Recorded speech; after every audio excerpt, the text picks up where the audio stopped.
Hi, my name is William Vandre. I'm a black belt in Brazilian Jiu-Jitsu under the Machado brothers from Brazil. Welcome to Volume 1, Introduction into Brazilian Jiu-Jitsu.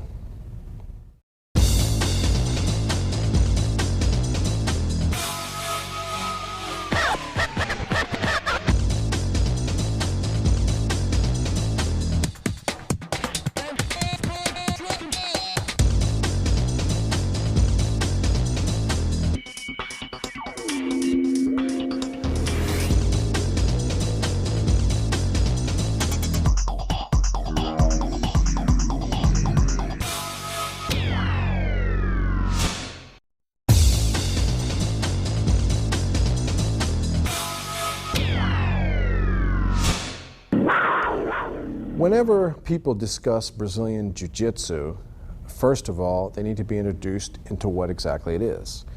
Brazilian Jiu-Jitsu is different from other grappling styles. There are basically 4 grappling styles: Brazilian Jiu-Jitsu, wrestling, judo, and sambo. Of course, there's a variation of other styles that splinter off these styles, but let me get into a little bit about what the differences are. One, judo, of course, is a style that Jigoro Kano came up with that splintered off from the original Japanese Jiu-Jitsu. Brazilian Jiu-Jitsu itself splintered off Japanese Jiu-Jitsu and Judo from the early 1900s in Brazil, off the great fighter who was nicknamed Count Coma, who taught the Gracie family, Carlos Gracie, who was the founder of the Brazilian Jiu-Jitsu system.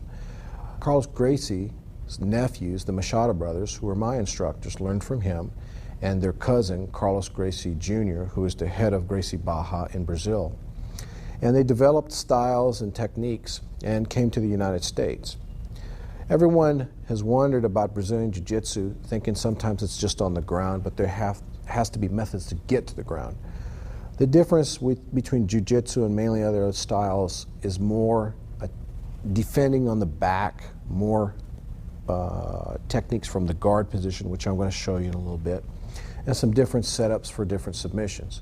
Wrestling, of course, is a takedown style. There's different kinds, like Greco-Roman, mainly waist and up, grabbing to take an opponent down. You have different styles, like the freestyle. And then, of course, you have Sambo, which is a Russian style, which developed into a sport. No chokes are allowed. And basically, they did a mixture of Greco-Roman wrestling and Judo. Judo itself, of course, as I mentioned earlier, was a style that Jigoro Kano splintered off the Japanese Jiu-Jitsu style. And when he developed a throwing aspect, he also, for sport, he also developed the tap-out method to help people develop a safe method of training. Now that we know a little bit about that, let me start developing some ideas and get you to understand a little more familiarity with what Brazilian Jiu-Jitsu is. In Volume 1, Introduction into Brazilian Jiu-Jitsu, my main intent here is for a lot of people who have not understood or heard a lot about Brazilian Jiu-Jitsu, I want you to learn a little bit more. From this position here, I'm going to work different angles, and I'm going to start from different techniques, showing just a basic understanding of why we do things, what we do, and how we do things. My assistant Taylor. Here, we're going to show one position here. If Taylor took me down, let's say he's a good wrestler, and he just single-legged me and took me down, look what happened. I'm already on the mat. From here into this position, most people will probably try to get out. And of course, I'm giving him my back. Look what's happening. I'm going to get choked, who knows what. So this position here is a good idea why you should develop a guard. From here, I'm going to turn, face Taylor, and pull him into my guard. The guard is when you lock the legs like this. For some people who don't know this or not familiar with it, it looks like an awkward position, but it's actually a very good position of defense. Here, he can't really reach me. If he tries to punch me, for example, I can keep him away, and I can start working for different locks. For example, if I'm going to put my feet on his hips, I can scoot out here into this position. Here, for example, there's a double armbar right here. Here, I can work different moves, scooting here, working on the angle for triangle chokes, or just basically, I'm working positions here on basic arm bars from this position here. A lot of different angles. So these type of angles, what I'm going to discuss a little bit is, first of all, why are they applicable? One, if you're a much smaller person or you're not able to power someone out, you're going to need the guard. The guard also is a good opportunity for you to be able to get back to your feet. Some people can't get to their feet because they're mounted, so they're getting really pummeled or something like that. We don't want to work with that. You want to work with something which you can get out. The other thing is, a lot of times, if I'm in the guard, he's on top, I can actually reverse him here. So here in this position, for example, I can sweep Taylor like this and go to the mount right away. So there's all kinds of different reasons for the guard in Brazilian Jiu-Jitsu, and what the main difference we have as opposed to other styles is we have more of a development in the guard, although some other styles really try to work theirs too. Okay, what I'm going to do now is discuss something about the guard as far as the angles on submitting, choking, things like that. One, I'm just going to go briefly. Here, my guard, I can choke with the collar here, like this, okay? Or angle here, like this. Or go back to the triangle choke. The arm locks here, I can even scoot out, move the angle here, some basic kimuras, or reverses, like this too. Okay? So what I'm doing is just giving you basic idea right now. And then I'm going to develop a little bit more in just a second. You're going to kind of get another view. We're going to keep going in this direction.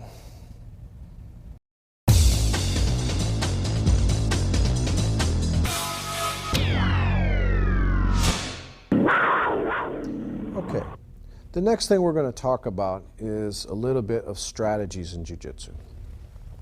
For example, if I'm in guard position, what I'm going to do is I have a couple opportunities. Either I'm defending or I'm getting ready for a setup for an arm lock or a reverse or something like that. So what I want to do here is let's kind of look at a couple angles from BJJ, and let's look at the angles, say, from a tournament perspective. That way we can go over and define the basic positions, what they're for, and I can even include the tournament points, how much are for each of these, so you understand more of how would a tournament go. But these also apply to real life. One misconception is, like, a lot of times people will say, oh, you know, Jiu-Jitsu is that's a sport, it's not real fighting. Oh yes, it is. It's very, very, very detailed and very aimed towards a combative mentality. The thing is, because there's not a lot of punching or something, it is designed for practice as a point, but it's mainly something with all the physical contact to roll around and touch and stuff like that. It's easy to get someone to the ground who doesn't understand a lot about grappling. So these are the kind of things we're working about. Everybody's working Jiu-Jitsu. A lot of MMA fighters work Brazilian Jiu-Jitsu because they have to know some ground grappling to add to their striking game. So let's work a little here. What I'm going to do in this position, I'm going to start from the feet. So Taylor and I are going to start. We're going to kind of crunch it down here like this, as if we're starting in a tournament. From this position one, I'm going to shoot. So I'm just going to kind of shoot like I'm single leg. Boom. So right here, I got a takedown. In a tournament, this is kind of like a wrestling takedown. So when I get a takedown, or like a judo throw, I just took my opponent down. If I took him down, one more time, Taylor. So here, I'm crouching, I'm hooking here, and I take him down. He scoots out, gets back to his feet. Okay, I don't get any points for this. The reason why is I didn't hold position on him for at least 3 seconds. If I take him down, one more time. So here, I'm going for a single, boom. I take him down, and then I stabilize position here. Or he even goes to the guard. But I'm on top, so I establish top position. Then I'm going to get 2 points in a tournament. And of course, if it's an MMA fight or realistic fighting, a real fight, then I've established top position for me to pass or maybe punch or something like that. Okay, so now we're on the ground. Can you scoot up a little bit, Tom? Now here in this position, let's say he locks the guard. Okay, so he locks this guard position. The first thing I'm going to do is I'm going to work on breaking the guard. So here I'm just going to start, but just do a basic break here. When I'm breaking the guard, I'm just going to do a basic pass, just a basic what's called pin and pass. Here I'm going to the side and I'm establishing what's called side control. Why establish side control? Because I'm able to hold him to manipulate his body where he's not able to escape, punch, things like that. Here in this position, let's say he does punch me. He's not going to get much of a punch by retracting his arm. This also, in a tournament, if I hold for 3 seconds, I get 3 points. It's called passing the guard. And although passing the guard is technically beating the legs, if you hold side for 3 seconds, that's where you get your 3 points. Again, passing the guard. Okay, from passing the guard, from the side control here, I'm going to grab the collar and the belt. I'm going to raise up and I'm going to establish this position called knee on stomach. As you see, this leg has to be straight with the shin across the stomach. Here, I'm bridging in this direction. In a tournament, this is called knee on stomach, and this is a really good position in MMA for pinning or subduing someone. A lot of pressure on the stomach, they can't breathe, so they'll try to roll out, get away, and sometimes when they try to scoot towards me, yeah, he scoots toward me, look, I have a nice shoulder lock, or I can spin to an arm bar, or a lot of things. Come the other way. He tries to roll that way, look, if he tries to roll, I can get the hooks, go to the back, and I can get him in a choke and choke him out. Or arm bar, a lot of other different angles. So that's what the reasons for some of these positions are for. Now let me go from knee on stomach. I go knee on stomach. From knee on stomach, I'm just going to hook under and go straight to the mount position. The mount position is a very devastating position in grappling, fighting, jiu-jitsu, whatever. Here I can start working for chokes, or if it's MMA, I can strike him and look. If he reaches to strike, he can't punch me, but I can definitely punch him. This is also tough because even if he tries to retract, he doesn't get very much leverage of the punch, where I definitely can. So this is a good position on mount.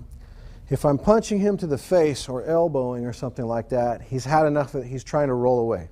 When you roll away, you don't want to put your weight down. Let him go. Here he rolls away. He tries to go to his knees. I immediately get my hooks. Look, I'm just breaking him down. When I break him down, I've got both feet in. This is called the back mount. The back mount, what's so great about this position? This is the worst position you can ever be in fighting. Because here he can't see me. I can pummel him, punch him, elbow him, or I can even go for a choke. These positions here in the BJJ are tough. Of course, you have to know ways to get out of them. There's one other action I want to add here real quick. So we've just covered a takedown, 2 points, passing the guard, 3 points to establish side control. When you establish side control, we look first of all at knee on stomach, and you have to hold for 3 seconds, which is 2 points in a tournament. And then from knee on stomach, I went to the mount. When I went to the mount, I stabilized, and I stabilized for at least 3 seconds. I got 4 points. From this position here, Taylor went to his stomach. When he rolled to his stomach, I immediately got the back hooks in. 1.2 is you have to have both hooks in. I want to really reiterate that. If you only have one foot, you won't get your 4 points. You've got to have both feet in. So in real fighting, you can also strike or choke the person out, no problem. And again, the back mount, that's 4 points. So we've worked those angles. Now let me work one more. And this is another angle for points in a tournament. So Taylor is in my guard. I had enough, so here I'm just going to set up a basic hook sweep. When I'm setting up the sweep, I've got my hook. I flip Taylor over, establish the mount here. How many points did I get? Well, I didn't tell you about the sweep, but anytime you sweep or reverse someone, you get 2 points. So all sweeps or reversals are 2 points. Now I've established mount position, so that's another 4 points. So those two positions together, I just got 6 points in a tournament. Here's a misunderstanding about reversals or sweeps. What I did from the guard, because my legs were still in good position, I was technically in the guard. If I reverse, I get 2 points for the sweep. I'm in the mount position here with Taylor. Let's say Taylor, power me this way like you're just reversing me. Here he powers and he rolls me back this way. How many points does Taylor get? 0. He should not get any points for this because he was not in a good position. It's just a power move. So that's not really a reversal. A reversal is when you have control of your guard. Sometimes there's different angles on reversing, but mainly we're talking about the guard aspect. If I reverse, sweep, or what's called sweep, then in this position I can establish my control for at least 3 seconds. And I got my 2 points for reverse. And probably if I ended up in the mount, I'm going to get another 4 points. I should. Sometimes you end up in the mount, it's really the half guard. Or sometimes you end up on the side mount, not the mount. So you've got to have both legs straddle across for the 4 points for the mount. Those are a little bit on basic positions and angles. So kind of review this a little bit, and we'll go on to the next step.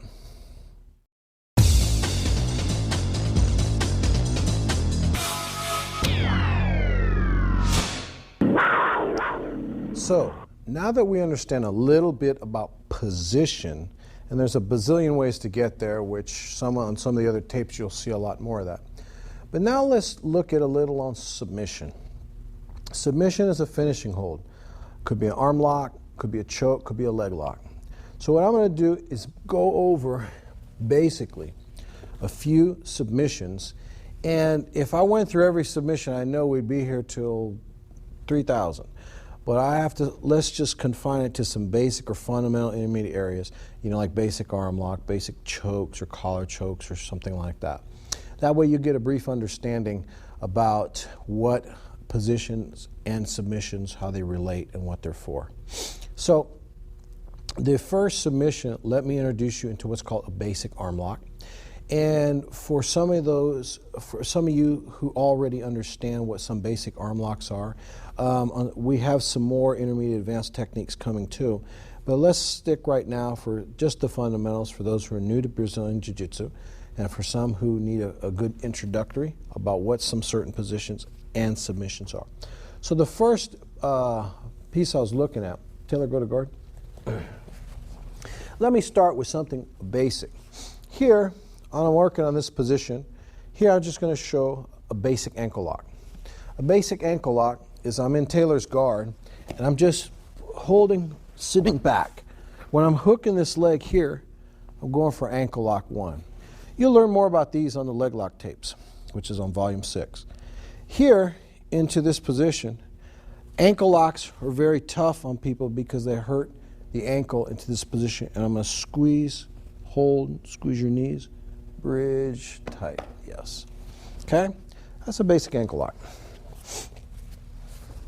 And my whole intent here is I'm not going to necessarily break down these techniques so you learn how to do them. You'll learn pretty much a lot of those and a lot more on all the other volumes that we have out. But what I want to do is just show some very brief angles on how people finish. Another piece is I pass Taylor's guard, so I'm on the side.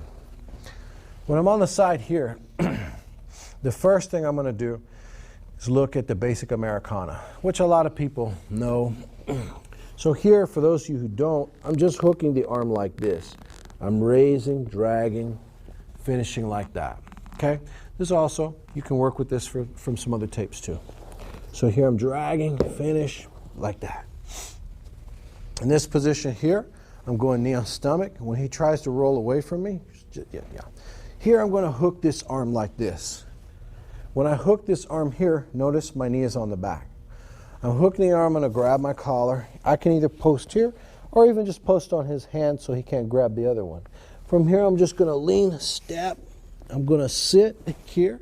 And when I'm sitting here to this position, I'm just going to aim back to finish with an arm bar. Okay? Arm bar is easy to do. From this position here, look, I'm even going to knee on stomach. Knee on stomach. Normally like this, I'm just going to put my other knee down so I don't put too much pressure on Taylor while I'm showing the technique. Here, I have my thumb in the collar.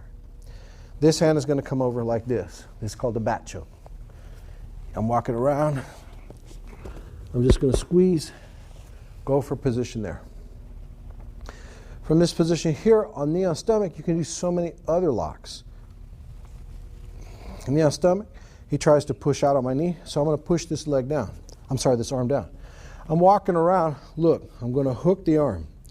And I'm kind of showing with a little bit of extra space. The reason why, so you guys can see a little more clearly what I'm doing when I let you know what the name of the technique is, as opposed to real tight, because it's harder to see. So here I'm holding to what's called a kimura. The kimura is a shoulder lock, which I'm torquing the arm this way, okay? The wrist is going towards the shoulder, and it rotates the entire shoulder, okay? Kimura. From the kimura, of course, you can spin to another arm lock and a lot of other different things from this position too.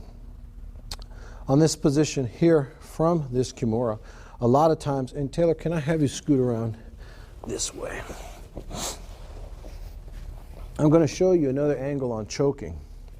Here, Taylor rolls away from me. When he rolls away, he's going to his knees. Look, he's escaping the kimura. So he has escaped it.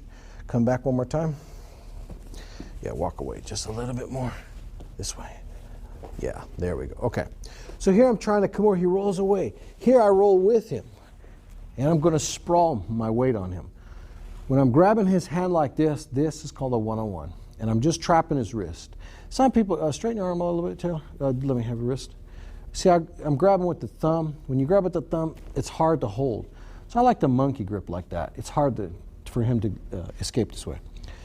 When I'm in this position here, look, I'm going to go to my knees. He's trying to escape. The first thing I'm going to do is insert my thumb under his collar like this. This is the clock choke. We call it the clock because here we walk in a direction towards the head. We're able to choke him. There's different variations of the clock. I can let go of the hand. Can you raise up just a second? I can let go of this hand and just grab this collar like this and choke that way. Come back down. So here, if I want to just choke this way, I can finish him easily like that. Clock chokes are really good angles to work when someone goes to what's called all fours.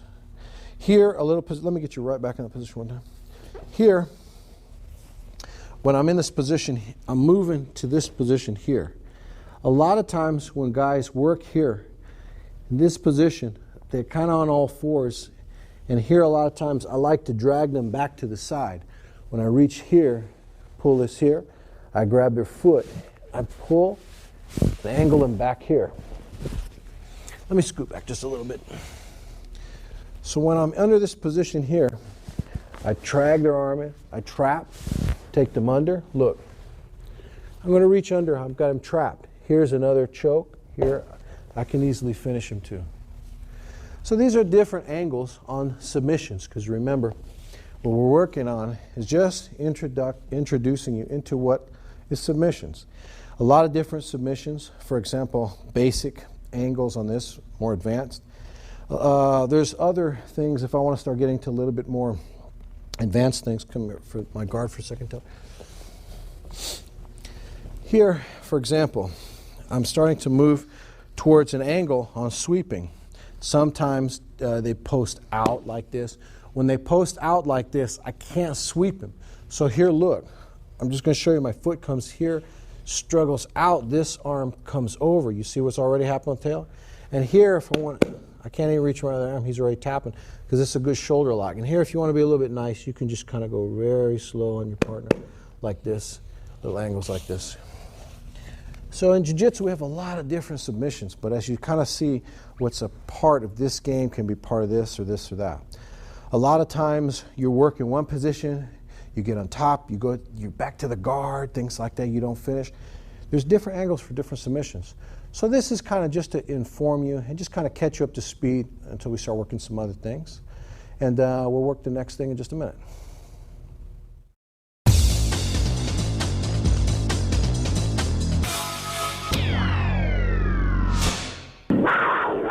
So now that we got an idea or a little taste of what the rules, philosophies, the principles of Brazilian Jiu-Jitsu in a basic sense is, I want to kind of work a little bit of what it looks like. Sometimes, for example, if you have two boxers sparring, or someone never saw two boxers sparring, which is hard to imagine in America, but imagine if you wanted to see, they can sometimes, jab around and train so you get an idea. A lot of people wonder what it looks like when jiu-jitsu guys spar. Well, in my academy, students spar every class. I spar with all my students all the time. And when I'm rolling with my students, I'm kind of putting them in positions, just staying one notch above them. This way I'm kind of helping them with their game. So here, what I'm going to work with my assistant Taylor, is we're going to work some sparring. But the sparring we're going to do is kind of a couple different areas. One, I'm going to work with Taylor. We're both going to work like very fundamental techniques. Basic passing, basic sides, basic finishing, things like that. So when I'm working with Taylor, we're going to work just some basic angles. The second thing is we're going to develop a little bit more intermediate, things like more getting into some hook sweeps from the guard, or as opposed to scissor sweeps, and maybe even some different arm lock setups or things like that. And then the third one, I'm just going to play around and show some angles that maybe you haven't seen, and so you can get a glimpse of what the difference on different levels are. A lot of people think if they train, you just roll around the mat a lot, you get better, or you're going to become really good. That's not necessarily so. You need to roll, yes, but you better have some good technical breakdown first. You need to have an instructor who can review, correct, and work with you on the mat, who can develop these techniques and strategies for your game for the future. A lot of you, into the introduction, when you're watching this gives you an idea of what the training is like. The other thing is when you're training in a jiu-jitsu school or academy, you should be training in a safe environment. If someone's getting hurt every other class, that's probably not the best school to train with.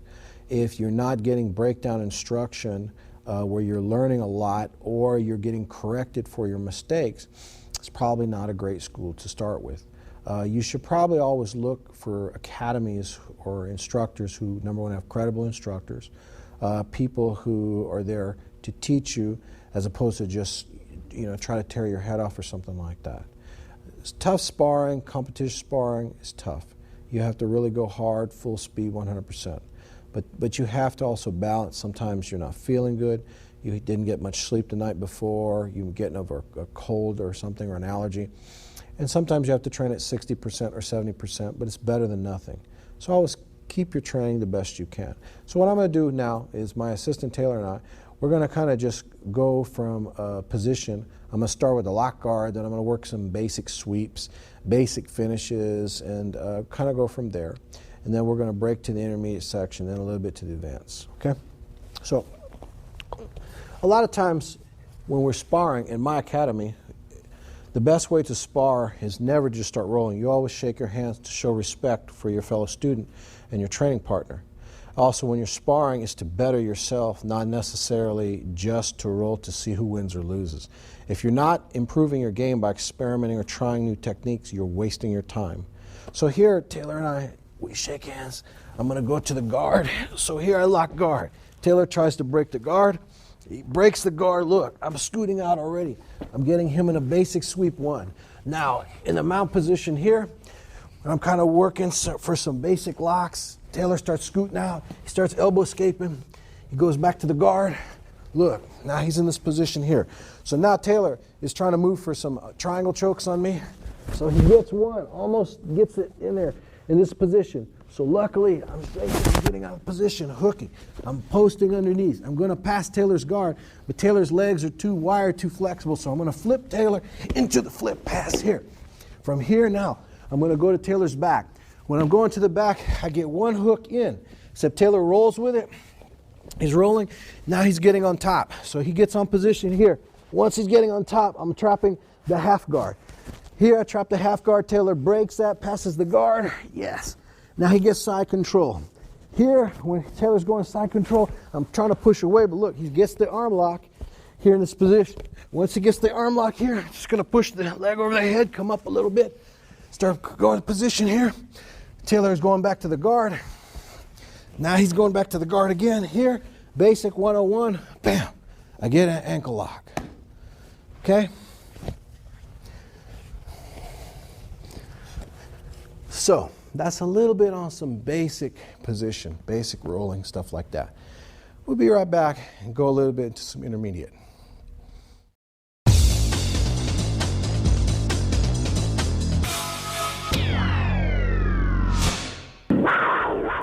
So now you've seen a little bit of some beginner sparring, and some people that might even be a little bit more, but I just want to show the angles and some moves to kind of flow. What I'm going to work now is a couple different angles on the sparring. Here, when I start to position and we start sparring, I'm going to work some intermediate, which a lot of times intermediate is simply doubling up on an angle or a technique. You spar, you almost get one move, you blew it, so then you follow up with something else. First time, like beginner spars don't really get to do that very well. They might try a triangle and then they fail the triangle choke or an arm lock or something like that. Then they go back to the original position, which is called zero. Zero is the position that you start with. And so one of the positions, or philosophies and principles on the BJJ is you don't ever really want to ever go back to zero. In other words, if you start with a guard position and you go to an arm lock, you don't want to get put back into the guard again. You want to maybe switch to another angle or another submission or who knows what. So here I'm going to show a couple times, like I'll make one move.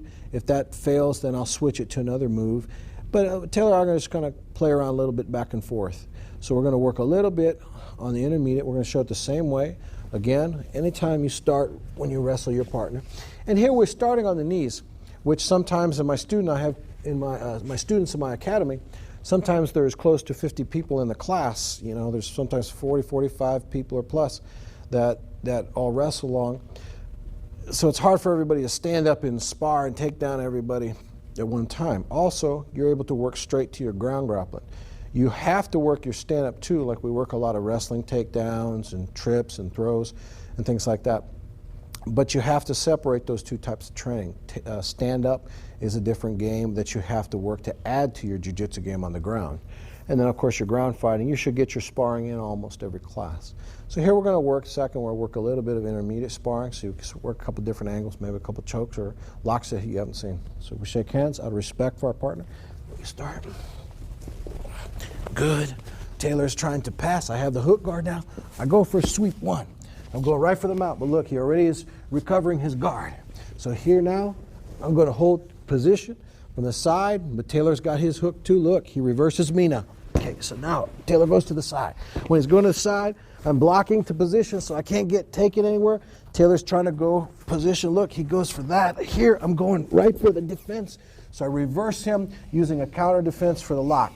Once I'm here, Taylor's going to bring his legs up, kind of go for a stretch here a little bit. Now he spins back to the guard. Good. He's got double hooks. Once he has double hooks, look. Now he's got the double hooks. He's going to get the sweep on me here.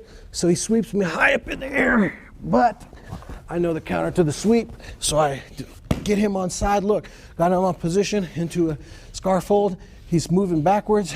He's getting out back door. Now he's got hooks. So instead of letting him get the hooks, I have the half guard. Now, he's trying to go for action, but I have him still trapped.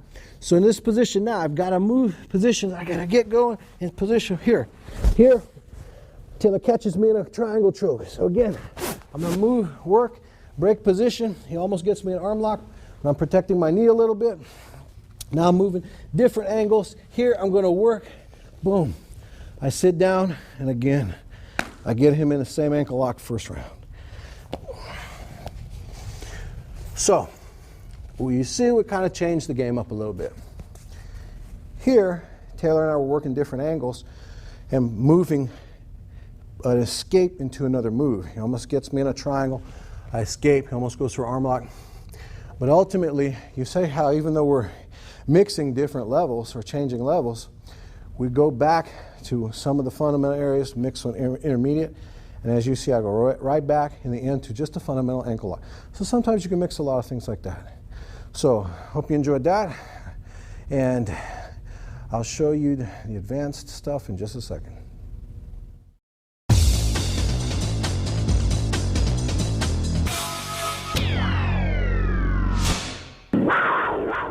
So now we have an understanding of a basic setup, basic type game, an intermediate type game, and more of the actions and reactions from basic intermediates.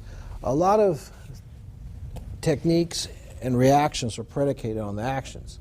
So if someone's making one move, someone's going to do something to make them make another move. It's kind of like a game of chess. So now we're going to work with a little bit more advanced techniques. So on advanced techniques, when we practice, we're going to kind of go some different angles, some different moves, and we're going to keep flowing around, just playing some different directions so you can kind of see a little bit of a different strategy. Although we're saying beginner, intermediate, advanced, there's so much more to this game, and I'm kind of showing you just a little bit of a glimpse of what the Jiu-Jitsu game is like on a basic level, an intermediate level, an advanced level, and it helps you to work what angles you need to start with, develop into, and then of course develop into later. So here Taylor and I are going to just play around with this, and again, anytime you spar with your partner, if you're sparring on your knees or on the feet, whenever we're sparring, we always shake hands to show respect from our partner and Jiu-Jitsu. So here I'm going for a sweep, Taylor backs out, so he's got me here. Now I'm going to go for the knee bar this way. He escapes, Taylor moves, I'm getting on top, Taylor traps me into the guard. He's moving, scooting out. Now Taylor's got me in a hook. Here he gets me into a different reverse, passes the guard. He passes the guard here. Now I've got position here. I'm trying to scoot out, move position here. I get my knee in here. Once I'm in position here, you see I'm going to rock. I'm going to do right to the knee on stomach. Taylor escapes. Good move. Here he's going again. I'm blocking the arm lock with my leg. He's going for this position. Luckily I have the knee to push me out. Hook here. I'm going for the lock. We have a toe hold. He scoots out. So now back to guard. Okay, so now I'm here into this position. When I'm going for hooks, sweeps, he's blocking very, very well. So I'm going to just kind of cook. He backs out. In this position, I drag. When I drag here, I basically hook. Now I got position here. When I'm hooking now, I'm going to switch to the mount. Here, I'm on mount position now. Here, when I'm going to mount position, I can go choke, whatever. Remember, beginners trying to do this or this, they already know how to do this. So here I'm moving, he blocks that, he starts escaping. Yeah, he's just boom. I'm pulling to the guard, he gets on top. Here, position, I'm gonna move, boom. Here, I'm starting to move to my hook guard game. Here, I'm starting to move to my angle.